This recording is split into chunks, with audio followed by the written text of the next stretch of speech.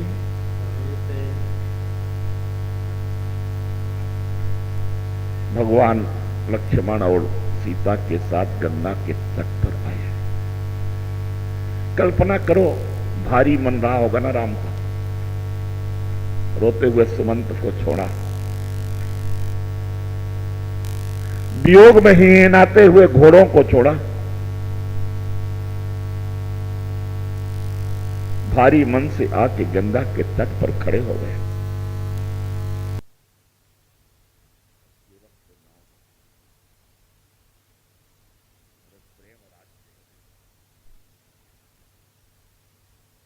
ने देखा कि प्रभु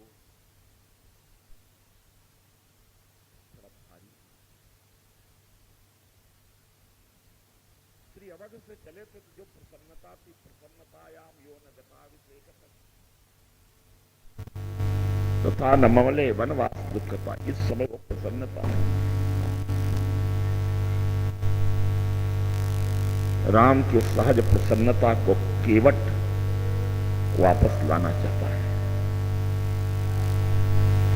इस अतीत की घटनाओं से राम को उबारना चाहता है केवट।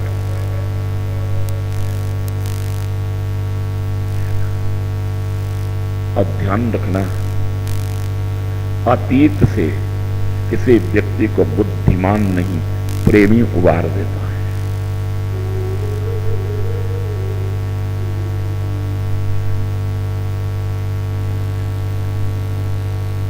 समय की मर्यादा को देखते हुए केवट प्रसंग को थोड़ा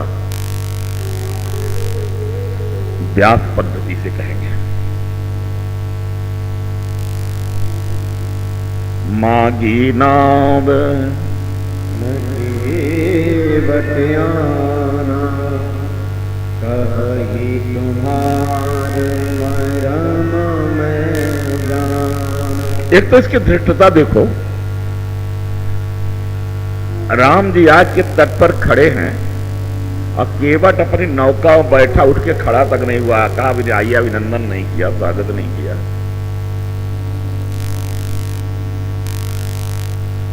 राम आगे खड़े हो गए तो पूछता भी नहीं है कि क्या चाहिए आपको, पार जाना है। स्वाभाविक होता है, कोई ग्राहक आके दुकान में खड़ा हो तो ग्राहक पूछता है क्या चाहिए, वो दुकानदार पूछता है ना ग्राहक कस्टमर से। तो केवट को पूछना चाहिए था कि आपको पार जाना है, खड़े हो तो खड़े रहो। केवट को बोलना ही नहीं। भगवान थोड़ी देर इंतजार करते रहे कि पूछे कि केवट नहीं पूछता अपना मस्ती में, तो भगवान को ही बोलना पड़ा। मानो केवट ने कहा चलो आज देखते हैं कौन का मौन पहले टूटेगा। राम मौन तो केवट का हम भी मौन, कौन का मौन टूटेगा। केवट ने कहा हम नहीं बोलेंगे। दुनिया के लोग ग्राहक खोजते हैं, है ना। आज ग्राहक मुझे खोजेगा, मैं ग्राहक नहीं खोजूंगा। तो भगवान ने कहा भैया पूछ नहीं रहे हो, हमको पार जाना है। तो केवट ने कहा जाना तो चले जाओ, हम क्या पूछे जाना है चले जाओ। बहुत से लोग जाते हैं, बोले नहीं नहीं चले कैसे जाओ, तुम्हारे नाव की जरूरत है, नाव चाहिए। अच्छा नाव चाहिए,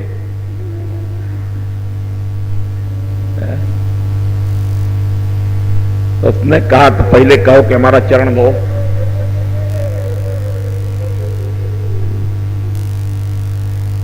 क्योंकि हम जानते हैं तुम्हारा रहस्य, विधि हरि शंभु, ये सबको नचाने वाले को न जाने मरम तुम्हारा। ब्रह्मा शंकर आदि भी भगवान का मर्म नहीं जानते। लक्ष्मण हूं, है ना, कछु मर्म न जाना। नित्य संग में निवास करने वाले लक्ष्मण भी मर्म नहीं जानते, पर केवट डंके की चोट पर कहता है मैं जानता हूं। कहा ये तुम्हार मरम मैं जाना। भगवान ने कहा नाव ले आओ।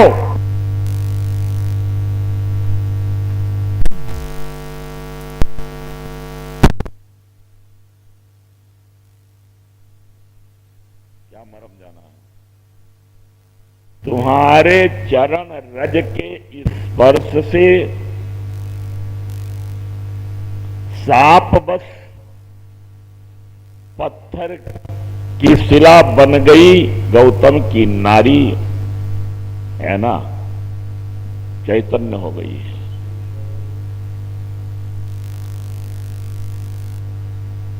चरण कमल रज कह सब कहई, मानुष करनि मूर कछुआई।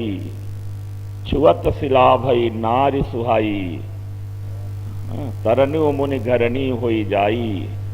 ना बाट परे मोरी नाव उड़ाई।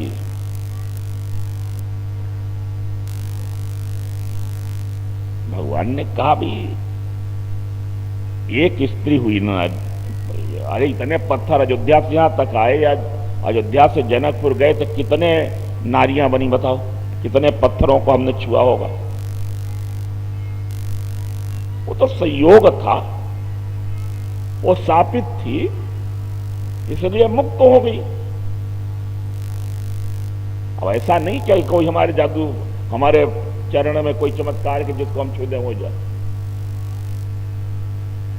केवट ने कहा तो ये क्या पता कि हमारी नौका शापित नहीं है? हो सकता है कोई मुनि पत्नी ही हो, नौका बन के आ गई हो,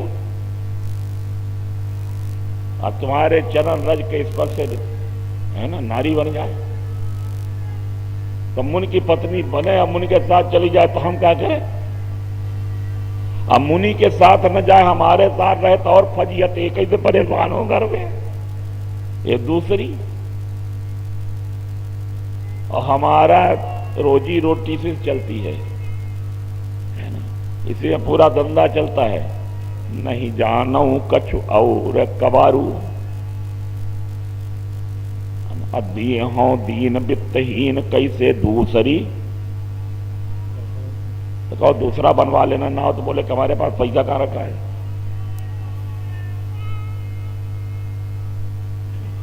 बाल बच्चों को कैसे पालूंगा,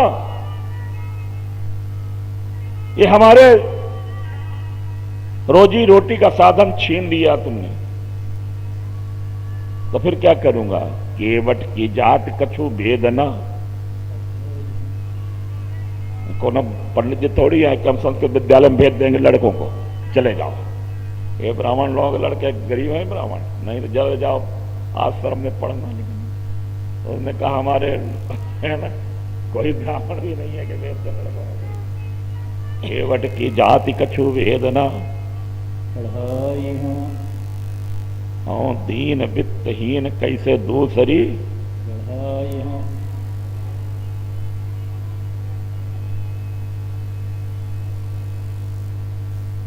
इसलिए आपको पार जाना है यदि, तो दो विकल्प हैं आपके सामने, आप चुन लो दो में से।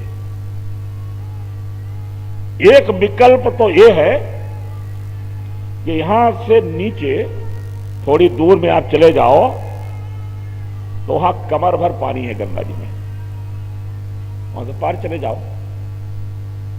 यही घाटत थोड़ी दूरी है, कटिलो जल था दिखाई हूं जो। अब आप कहो तो हम चल के बता दें कहां पर है।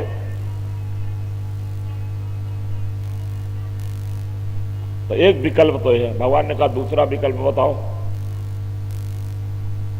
केवट ने कहा दूसरा विकल्प यह है कि आप चरण धुलाओ,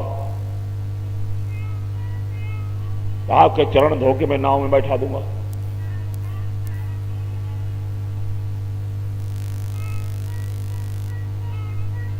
और एक बात ध्यान दे के सुन लो, हमारे पास ज्यादा समय नहीं है, टाइम बहुत सीमित है। टाइम इज मनी, है ना। ज्यादा हम बात नहीं करना चाहते हैं। यदि आपको सचमुच में जाना है तो, आपको ऐसे बातें ही बढ़ाना है तो, कई लोग तो केवल बातें ही करते हैं। एक देवी जी बस स्टैंड में खड़ी थी, छोटा बच्चा लिए थे, रो रहा। इंक्वायरी ऑफिस में गई, बोली कि सतना के लिए बस कब मिलेगी। बता दिया। थोड़ी देर में घूम टहल के फिर आई, बोले छिंदवाड़ा के लिए बस कब है। बता दिया इंक्वायरी वाले ने। 10 मिनट में घूम गाऊंगा, फिर आई, बोले सागर के लिए बस कब है। बता दिया। फिर आई, मंडला बस कब जाएगी। फिर आई, बोले नरसिंहपुर के लिए बस कब मिलेगी। 10-10 मिनट में आके पूछे। इंक्वायरी वाला परेशान हो गया। उसने कहा, बहन जी आपको जाना कहां है। उन्होंने कहा, मुझे कहीं जाना नहीं है, मैं तो इसे पूछ रही हूं। कई लोग तो बस पूछते हैं, कहीं जाना होना नहीं होता है। इसलिए केवट ने कहा कि जो प्रभु पार अवसी गा चाहो, तब मोहि पद पदु में। यदि आप जानना चाहते हैं तो, और ना जाना हो तो ज्यादा बातचीत करने का हमारे पास समय नहीं है। नहीं भैया, जाना जरूरी है, ले चलो। तो बोले तो पद पदु में पखारन कहूं, तो पद कमल धोने के लिए कहो, ये ना ऐसा नहीं कहा, पद कमल धोने को कहो। सामान्य शिष्टाचार में किसी का पांव धोने वाला धो लेता, कोई थोड़ी कहता है कि हमारा पांव धो तुम। प्रणाम करने वाला प्रणाम करता, कोई थोड़ी कहता तुम प्रणाम करो हमें। तो भगवान चुप रहे, भाई धोना हो तो धो लो, वो भी चुप रहा। क्या जाना है? हाँ, तो काहे को डरते हो? उतराई नहीं है देने को, यही डरते हो ना। तो ध्यान दो, पद धोने के बाद मैं उतराई नहीं लूंगा। पद कमल धोए चढ़ाए नाम नाथ उतराई जहाँ, मोहि राम राहुर आन दशरथ सबत सब साची कहा। राम जी,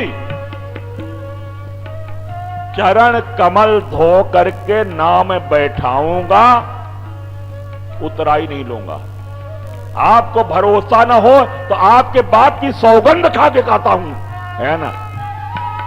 मोहि आन राउर आन दशरथ सबत सब साची कहा। लक्ष्मण जी के तेवर चढ़ गए। ये तो बड़ा बदतमीज है? अरे सप्ताह खाना तो अपने बाप की शपथ खाए, हमारे बाप की गाय खाता है ना। मोहि राम रावोर आनंद दशरथ सबत सब साची कहा। एक तो मेरे बाप की सौगंध खा रहा है, इतनी बकवास कर रहा है।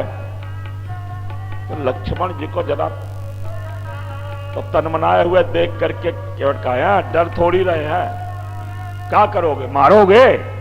मोहि है बरु तीर मारही लखन पे जब लगे न पावन पठारिया, कब लगी न तुलसीदास नाथ कृपाल पार उतारी। अरे छोटे सरकार, अरे लक्ष्मण महाराज, ये बाण के न दिखाओ, हम डरने वाले प्रेम में भय नहीं होता है, हम डरते नहीं हैं, हमें दबाव में लाके गलत काम नहीं करा सकते हो। यहां भय और लोभ के जूते नहीं चलते हैं, प्रेम से काम होता है। यहां ना तो चांदी के जूते मार के कोई काम करा सकता, ना भय का डंडा दिखा के करा सकता है। यहां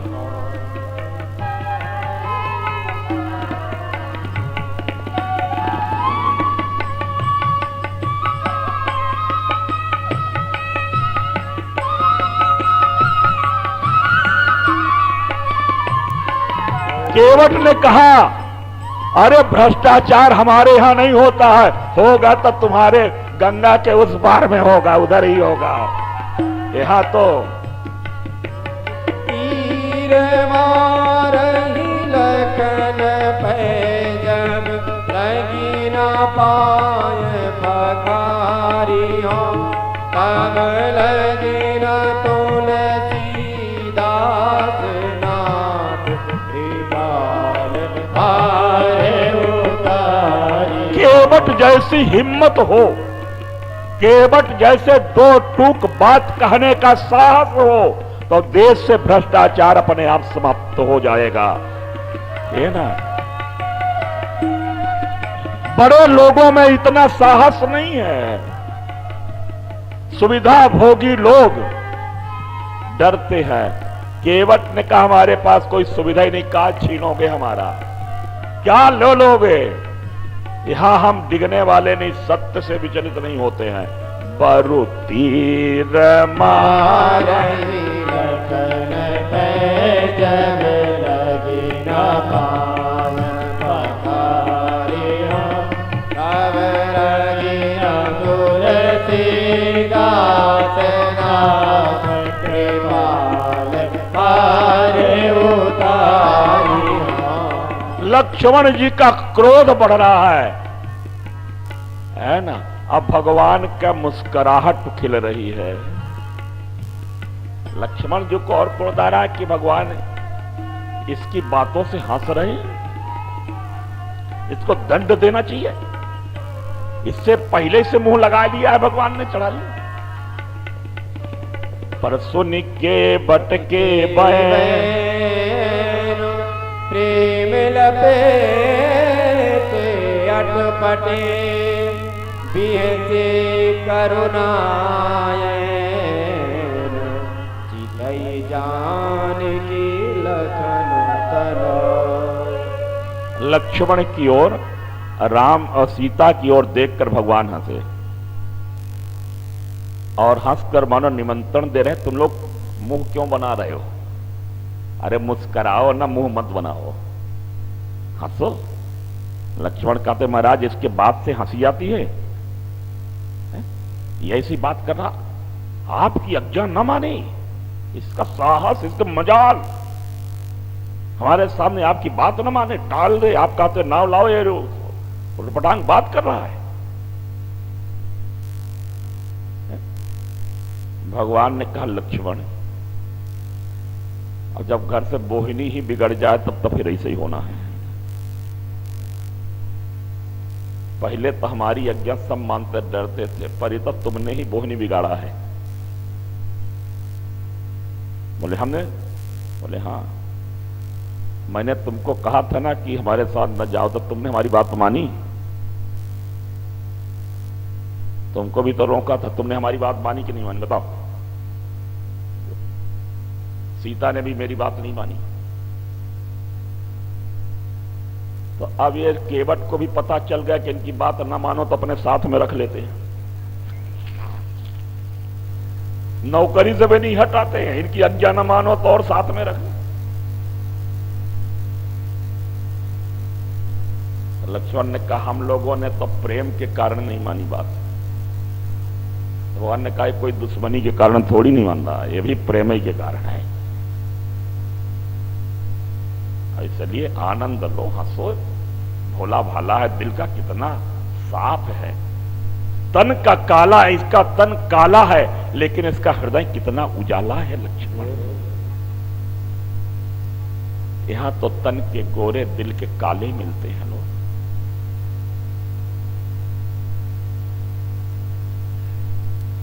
भगवान ने कहा केवट वही करो जिसमें तुम्हारी नाव न जाए,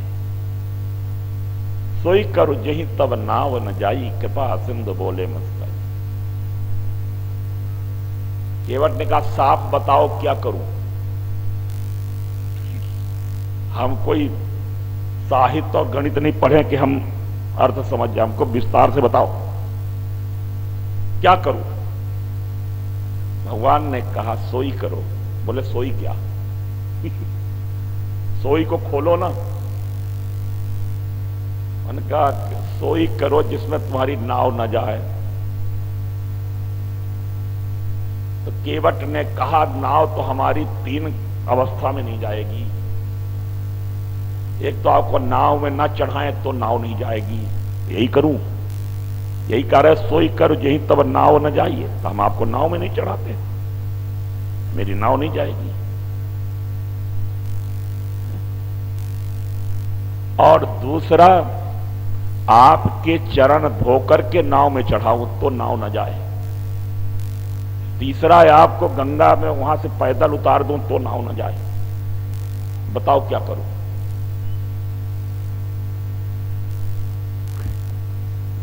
भगवान के मुख से कहलवाना चाहता है, कहो कि पांव धो हमारा।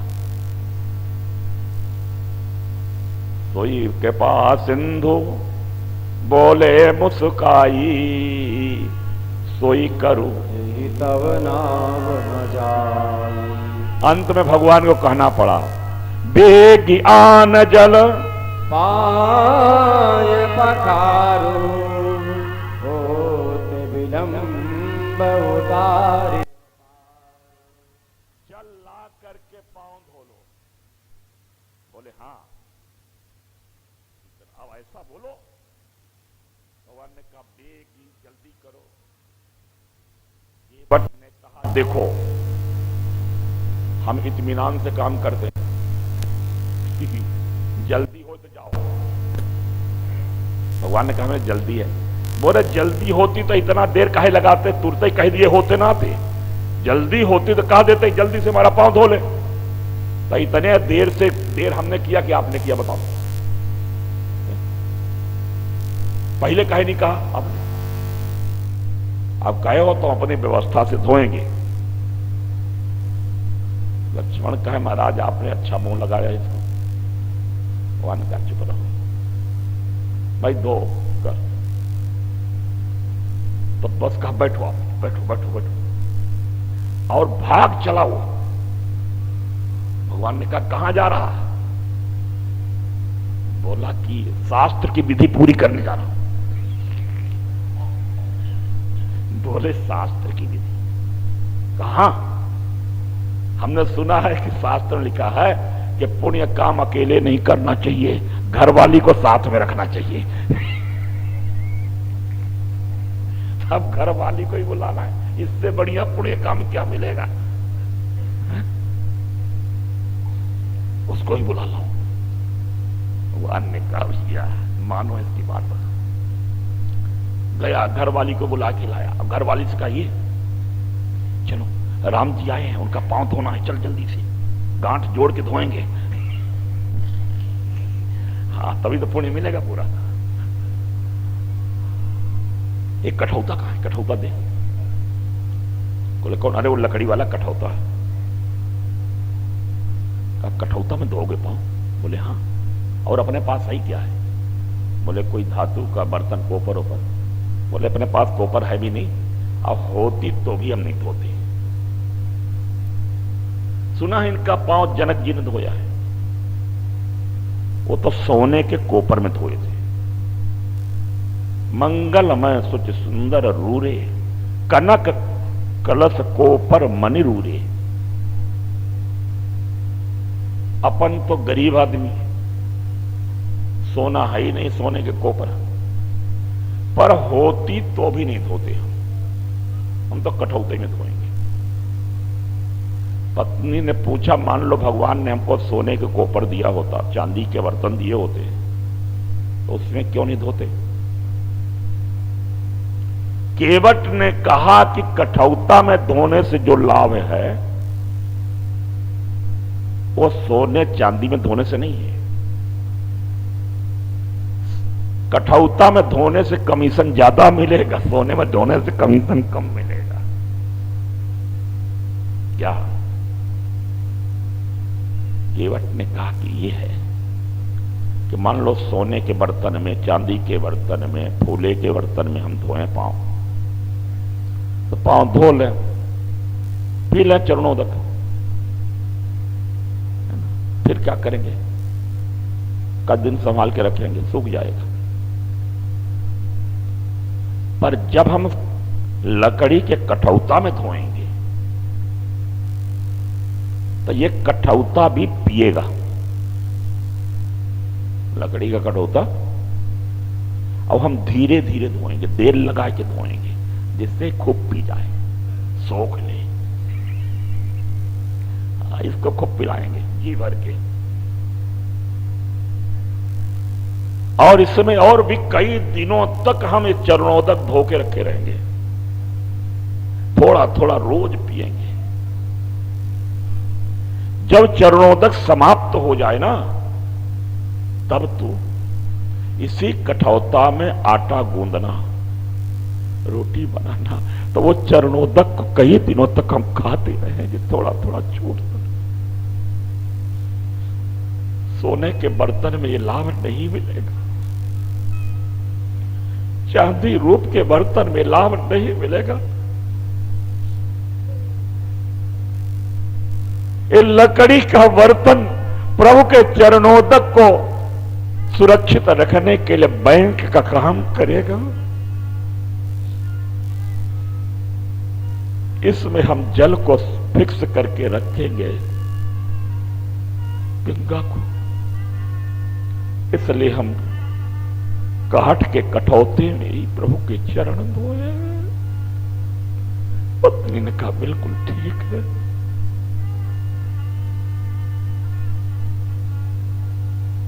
घर से कठौता लाया, केवट राम रजाय सुपावा, पानी कठौता पानी लाया है। किसी ने कहा, लक्ष्मण ने कहा, केवट एक गंगा जी का गंगा जल कहलाता है, पानी नहीं है ये। केवट की आंखों में आंसू आ गए। ये जल बड़े लोगों के लिए होगा, मेरे लिए तो पानी ही है।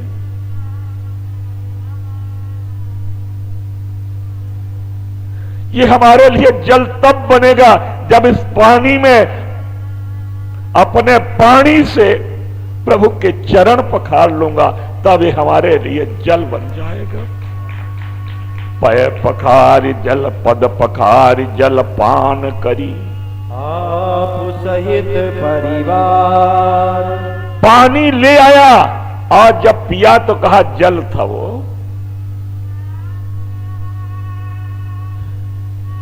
केवट ने कहा कि हमने सुना कि ये गंगा भगीरथ के पूर्वजों का उद्धार कर दी है, इसे भगीरथ ने प्रकट किया था। तो भगीरथ की प्रकट की हुई गंगा भगीरथ के पूर्वजों का उद्धार तो कर दी, पर हमारे पूर्वजों का उद्धार ये नहीं कर पाई। पाप करत निसी बासर जाही, नहीं कटी पटी नहीं पेट अघारी। हम तो जन्म ही यही लिए हैं, हमारी जिंदगी गंगा जल पीते हुए, गंगा में नहाते हुए बीत गई, लेकिन हमारे पूर्वजों का उद्धार नहीं हुआ। हमारे पूर्वजों का उद्धार तो तब होगा जब हम खुद गंगा प्रकट करेंगे। ध्यान रखना, पूर्वजों के उद्धार के लिए स्वयं को गंगा प्रकट करना पड़ेगा। गंगा प्रकट करो तो तुम्हारे पूर्वजों का उद्धार हो जाएगा। पद पखार जलपान करी आप सहित परिवार, पितर पार करी। अभी तक उसके पितर गंगा के तट पर पैदा हुए, जीवित रहे, मर गए पर मुक्त नहीं हुए थे। आज केवट ने जो नई गंगा प्रकट की है, उससे उसके पितरों का उद्धार हुआ है। जल लाया, भगवान का चरण से कहा लाओ चरण, धोने लगा। तब वो चरण में रगड़ रगड़ के धोता था। भगवान लड़खड़ाने लगे, एक पांव से खड़े। कहा गिरा देगा। कहा देखो जल्दबाजी हो रही है, बात हो तो फिर जाओ, नहीं हमको अपने मन का धोने दो। भगवान ने कहा जल्दी धो ले। अब बोला कि वाह, आपके पांव की रेखा में कोई यदि धूल रह गई तो हमारी नौका को तो ले जाएगी, तो हम तो एक एक रेखा को बारीकी से धोएंगे। ने कहा भाई तो बड़ी देर लगेगी, हम कब तक एक पांव से खड़े रहेंगे। आज केवट ने भगवान को एक पांव से खड़ा किया है। केवट अच्छा गिरने को डरते हो, एक पांव से खड़े होने के आदत नहीं है। देखो हम तो एक पांव से चल लेते हैं, महाराज जो चले लगे एक पांव से। भगवान का दो बारे बोले पहले दिखा देते हैं, हम एक पांव से खड़े रहते, चले तुमसे नहीं बनता है। तुम्हें सहारा चाहिए, सबको सहारा देने वाले प्रभु से केवट कहता है सहारा चाहिए तुम्हें, ऐसा करो ना, अपना हाथ मेरे सिर पर रख। और भगवान ने अपना हाथ केवट के सिर पर रख दिया। केवट के हाथ में प्रभु के चरण है, अब केवट के माथ पर प्रभु का हाथ है। देवताओं ने देखा तो ये सौभाग्य तो कभी किसी को मिला नहीं। अति आनंद उमकी अनुरागा, चरण सरोज पखाड़ लागा। देख देव सब सकल सियाही, यही सब पुण्य पुंज को नाही। देवताओं ने कहा इससे ज्यादा किसी के पुण्य नहीं।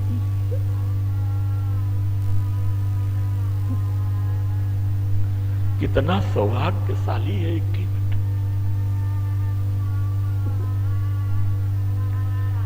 केवट का चरण धोने के बाद भगवान से कहा कि ये रख दो हमारे गोद में। भगवान का नहीं है। अरे बोले जमीन में रखोगे तो फिर धोना पड़ेगा, हमारे पास कोई पटा वटा नहीं है, यहां रखो।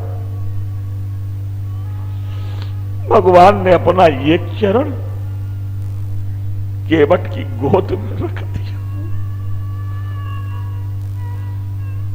भगवान केवट ने भगवान को मानो गोद में ले लिया है।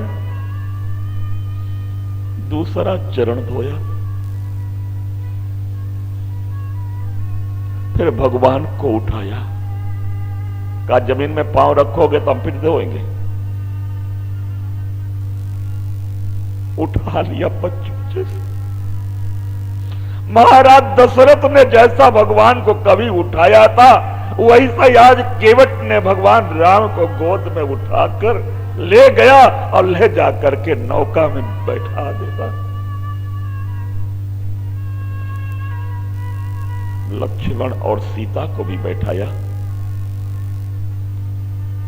भगवान ने कहा कि ले चलो पार करो। बोले कोई बैठा रहो, सब काम नियम से होते हैं, आप तो मर्यादा पुरुषोत्तम हो। यहां नियम तोड़ने आए हो क्या? वन का क्या नियम टूट रहा? बोले यहां प्रथम आओ प्रथम पाओ का नियम चलता है। यहां हम पार सबको करते हैं, लेकिन जो पहले आता उसको पहले, जो बाद में आता उसको बाद में। तो आपका नंबर जब आएगा तब पार करेंगे। आपके पहले के यात्री यहां पार जाने की प्रतीक्षा कर रहे हैं, हम उन्हें पहले पार करेंगे। हमने देखा वहां तो कोई नहीं, यहां तो कोई नहीं दिखता भाई। हमसे पहले कौन आया है? ना हमसे पहले कोई आया ना बाद में आया। केवट ने कहा आए हैं, जरा सूक्ष्म दृष्टि से देखो प्रभु, मेरे पुरखा पार जाने की प्रतीक्षा यहां कर रहे हैं, पहले उनको पार करूंगा, इसके बाद आपको ले चलूंगा। पद पखार जलपान किया आप सहित परिवार, पितर पार कर प्रभु ही पुनि, मुदित गयो लई पार। पितर पार करी, पहले अपने पितरों को पार किया केवट ने। कैसे? वो जल पिलाकर, जल बांटा, परिवार के साथ जल पिया, स्वयं पार हुआ, पितरों को तर्पण किया है उस जल से। अब पितर पार करे प्रभु ही पुनि, मुदित गयो लई पार। अब पितरों को पार करने के बाद नौका पर बैठा, नौका को जल में छोड़ा, पतवार उठाया, मस्ती से पतवार चलाता था और राग में राग मिला के गाने लगा। मेरी नैया में लक्ष्मण राम, गंगा मैया धीरे बहो।